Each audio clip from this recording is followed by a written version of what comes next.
অনেক বৃষ্টি পড়ছে দেখছি। মানুষটা যে বাড়িতে কিভাবে আসবে, পুরোটাই ভিজে যাবে। আমার যে এখন খুব চিন্তা হচ্ছে। আচ্ছা, আমি এখানেই ওনার জন্য অপেক্ষা করি।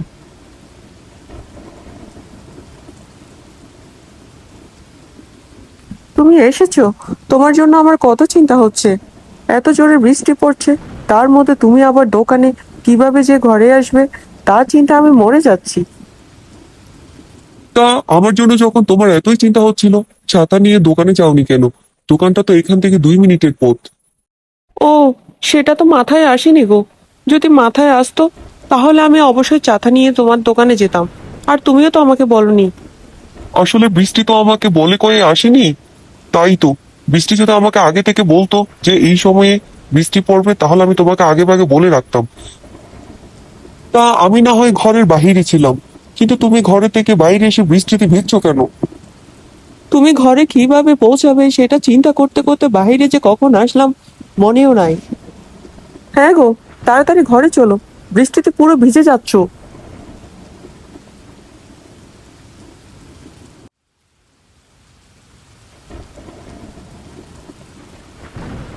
তোমার জন্য ভাত নিয়ে আসি।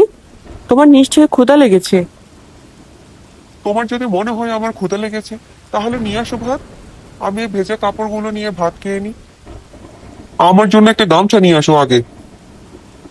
আমার জন্য যে ভাত নিলে, তোমার ভাত কোথায়? আমি তো তুমি খাওয়ার পরেই খাবো। তুমি আগে খেয়ে নাও। তোমার যদি আবার কিছু দরকার হয় তখন তো আবার দিতে হবে আমাকে। একসাথেই খাবো। তুমি গিয়ে নিজের জন্য খাবার নিয়ে আসো। আচ্ছা ঠিক আছে, নিয়ে আসছি।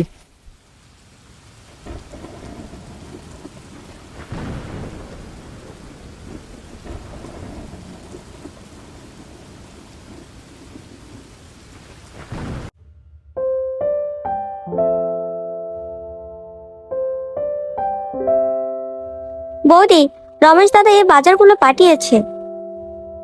আচ্ছা ঠিক আছে, তুমি এগুলো রেখে যাও।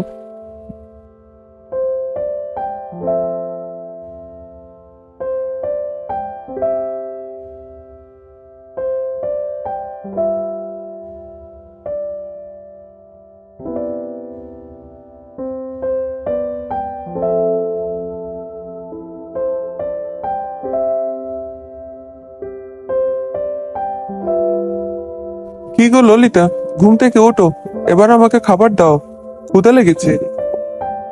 ও মা, তোমার ক্ষুধা লেগেছে? তুমি তো আমাকে রান্না করতে বলনি, তাই তো আমি রান্না করিনি। এখন তোমাকে কি খেতে দিই বলো তো? তুমি কি পাগল? রান্না করার জন্য তোমাকে আমার বলে দিতে হবে? কেন, তোমার ক্ষুধা লাগে না? তুমি কি বুঝতে পারো না আমি দোকান থেকে এসে খাবার খাবো? আর আমি সকালে গণেশকে দিয়ে বাজার পাঠিয়ে দিয়েছি, তারপরও তুমি রান্না করনি। আমার ইচ্ছে করছে নিজেকেই মেরে ফেলি।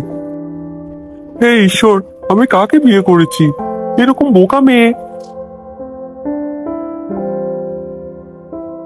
শোনো, আমি দোকানে যাই। আর আজকে ফুল পিসি আসবে। ফুল পিসি আসলে ভালো করে চা নাস্তা দিবে কিন্তু, আমার যাতে আর বলতে না হয়। আচ্ছা ঠিক আছে।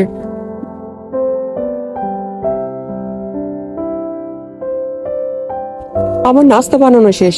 ফুল পিসি আসলে মাত্রই নাস্তা দিব।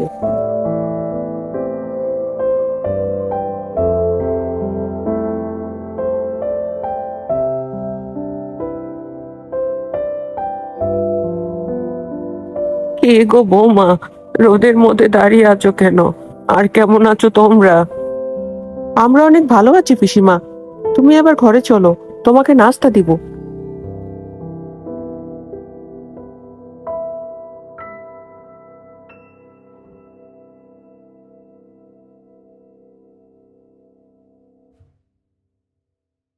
পিসিমা, তুমি চা খাও, ততক্ষণে আমি তোমার জন্য নাস্তা বানিয়ে আনি। বৌমা, এখনই তো নাস্তা শেষ করলাম, আর নাস্তা দিও না মা, আমি আর খাবো না। তা বললে কি হয় পিসিমা? তোমাকে অবশ্যই নাস্তা খেতে হবে, না হলে তোমার ছেলে রাগ করবে।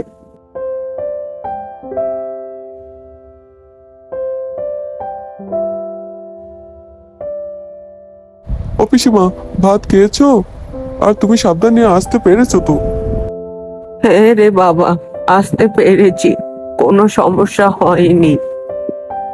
হ্যাঁ গো, তুমি তো পিসিমাকে চা নাস্তা দিতে বলেছিলে, ভাত তো দিতে বলনি। তাই আমি ভাত রান্না করিনি, সব নাস্তা বানিয়েছি। তোমার নাস্তা তুমি খাও, এখন গিয়ে ভাত বসাও।